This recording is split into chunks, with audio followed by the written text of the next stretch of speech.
high enough standard to where we are the type of people that on average can handle the responsibility of military grade weapons if necessary, you know? I don't know if it'll happen here unless we all start fucking like crazy and all come out the same color in the end. Because like the one thing about a country like Switzerland is they're pretty homogeneous over there. Yeah, we're definitely faced with, we've got unique problems, we've got unique issues. You know what I mean? It's because of our unique circumstances. So, what's good for one country is not necessarily good for another. You know what I mean? And we are uniquely American, and so I want to spend my time searching for unique American solutions to our unique American problems rather than just simply growing my hair out and, listening to shitty music and saying, fuck America. You know what I mean? Which I find the most of my generation that I seem to, talk to, relate to, end up fitting into that category. You know what I mean? It's fashionable to not give a shit. No, exactly, and that's really frustrating to me. Yeah. It's just like, I have pink hair, I'm a rebel. It's just like, you're just, have bad fashion sense. Yeah. Last thing I want to touch on with... what's your beef with the UN and their green helmets? Oh, well, okay. Before I do that, the last thing I wanted to touch on is that apparently there is a video going around. I don't speak Spanish, but his name is Jesus. He's got a long name, but apparently he was in the upper leadership of the drug cartel, the Zetas. Okay. Cartel leader Jesus Enrique Rejon Aguilar, a.k.a. El Mamito. He was arrested, and he, in his interrogation, says that the U.S. government was his gun supplier. So, again, the video that I watched, I don't speak Spanish, so it'll be interesting, but according to this guy, they were equipped with missiles, grenades, and other military-grade weapons, night vision goggles, that sort of thing, and they've definitely come across in the desert huge caches of weapons, from everything to night vision goggles all the way. Now, you got to ask yourself, who... okay, there's got to be gun runners out there, you know what I mean? Like, that's a whole world that I'm not familiar with, so I can't even begin to, imagine what the world of gun running is about, so I can't even begin to imagine who is capable of supplying someone with this kind of stuff. But look, who is it? It's organized crime. This is organized crime gun cache. It's out in the middle of the desert. We're talking about thousands upon thousands of different firearms. Who has the capabilities to put this cache out in the desert in the middle of Mexico? It didn't come from the Mexican government. You know what I mean? And who armed these people? Now, here's the thing. The Northwoods, okay? Like, the CIA does sell some cocaine from time to time. Okay? Yeah, I've read that. So, like, at least, you know what I mean. So when you make the statement that the CIA is and has never been involved in the drug trade, you can't say yes. No, you can't say that's a true statement. So turning a blind eye to it now in Afghanistan. I mean, it's so that leaves us open to the question, the very, very reasonable question of, well, how much cocaine is it that they're in the business of selling? Or what have you. And so then that opens, to me, the realm of possibility. Okay, well, how much military-grade weaponry are we giving these Mexican drug cartels? And so I believe that the answer... look, the same way that a plane fell loaded with cocaine out of the sky, that was the CIA's, the same way that happened... guns got into the hands of dangerous drug cartels in Mexico. Okay? So I think we're faced with a situation where we have to ask ourselves, like, why? You know what I mean? Why? And I think that so that we can lose our Second Amendment is as good of an answer as any that you're going to come up with. You know what I mean? And I don't know. That's my I still see the line of events that leads to that.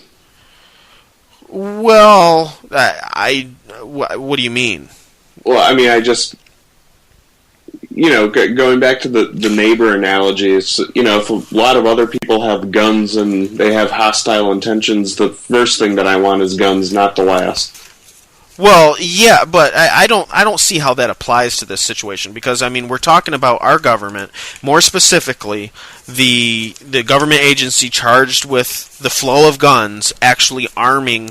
I mean, that is a crime. I mean, that is a serious, that is the worst crime that I can imagine someone in the ATF committing. It's treason, but it's not just treason, it's a total betrayal of everything that we expect from them and everything that they're charged with doing. It's a total betrayal. And they're passing the buck. I mean, they're singing. You know what I mean? They got busted, and the guy in charge of the ATF is saying, "Hey man, Eric Holder told me to do it." You know what I mean? And that guy, he's the most supreme law officer of the law, the most supreme police, power of the land. And he's real frickin' close to the president.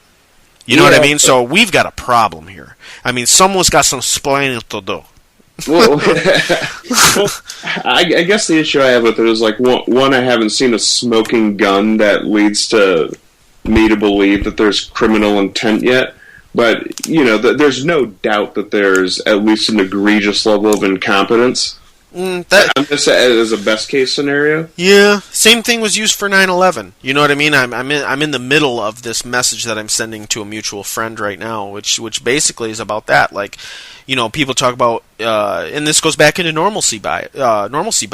9/11 was not an inside job. You know what I mean? Until it becomes proven that 9/11 is an inside job, and then the same person will seamlessly, prescribe to the idea, well, yeah, I mean, everybody knows that 9/11 was an inside job. And then I won't be crazy, and then it'll be like, dude, stop yelling at me because I fucking called you crazy for 5 years. It'll just be this seamless transition. So how that relates to what I'm saying is that it is, look, there was prior knowledge of the events of 9/11. I just, straight up, there is documented in the news. And before there was, if you said, hey, there was some prior knowledge of 9/11, you'd be, what? You're insane. But it's come out that in various, different degrees and in different situations, we can show that different people in government had prior knowledge of certain elements. Maybe they didn't have a dossier or the smoking gun per se, but you know what I mean? These guys were being watched for months leading up. They were being protected. And then you know what? Let's not talk about 9/11. Let's talk about the underwear bomber from a state that we're both familiar with, Michigan. Christmas Eve tries to blow up the plane. His own father calls different, different intelligence agencies, or I'm sorry. He called the consulate. Yeah. I forgot which country they were from originally. I think it was somewhere in North Africa. He calls, and that didn't get it. You know what I mean? It's like, hey, I think my son has become radicalized, da-da-da-da-da. That didn't cut it. Now, he didn't have a passport, yet somehow he got on the plane and in where all the pot smokers go,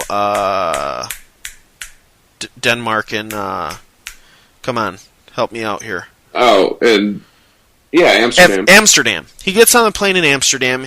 A guy by the name of Haskell, Kurt Haskell. Kurt Haskell is a lawyer. He sees the Mutalib child, young boy, trying to get on the plane. Here's a conversation between him and customs or security or whatever, how he doesn't have a passport. He was aided by a quote-unquote well-dressed Indian fellow who ended up going, with security. And then the next, no big deal. He just witnessed this. Next thing you know, this Abdul Muttalib guy's trying to blow up the plane. So, But you don't need a passport to get on a plane, though. Well, to get on a plane, I mean, you need a passport to travel. I mean, a passport should have been required at that point in order to travel. I mean, to my understanding, he shouldn't have been able to get on that plane without a passport. But the thing is that the person who talked whoever was responsible for security was a guy from the State Department, and so the thing is just like Gunrunner, just like Northwoods, this stuff has come out in the mainstream news. It's to my knowledge, someone in the State Department got this Abdul Muttalib guy on the plane, and it's just brushed over. I mean, it's just brushed over. So 9/11, there is evidence that there was prior knowledge to it. You know what I mean? Well, and the thing is, though, I mean, let's take the State Department help to get on the plane as fact. I mean, the guy's father was a diplomat at one time, and he's a very internationally well-known businessman. And I can kind of see some kid like that who's intent on doing something saying, hey, this is my father, I can vouch for it, blah, blah, blah. Yeah. Look, man, there's just as soon as this thing happened, and I don't want to plagiarize anyone's work or anyone's conspiracy theories out there, okay? But there is, after this kid, doesn't blow anything up, right? After except his balls. Right, it's a botched deal. All right, then what's prescribed as a solution to this situation is the naked body scanners, the pornography scanners, okay? Those were already on order. And who was it that was in it? Was it the old director for Homeland Security? He goes on to retire. What's his name? Anyway, it's his little business or whatever that profits from the selling of these machines. So, yeah, dude, I totally believe that there is corruption from the bottom of this country to the top. I mean, yes, these for money, for profit, for power, for whatever. But I mean, I totally subscribe to some conspiracy theories, and I don't want to. You know what I mean? I don't want to believe in this shit. And I'm totally willing to believe, to change my beliefs based on it. But there are some very, very troubling, facts floating around out there, and I would really like for some people to not, out of hand, just totally disregard the stuff. That's all. It really takes some serious. There's some serious stuff out there that people out of hand reject. Well, I'm not out of hand rejecting anything. I'm just trying to think through what could be more a less sinister way of things could happen. Yeah. I think that's. I completely know how many times the U.S. government has overstepped its authority and done very criminal things. I mean, Operation Gladio, the rights movement, the Iran-Contra affair, Gladio, into the Iraq War for absolutely no reason.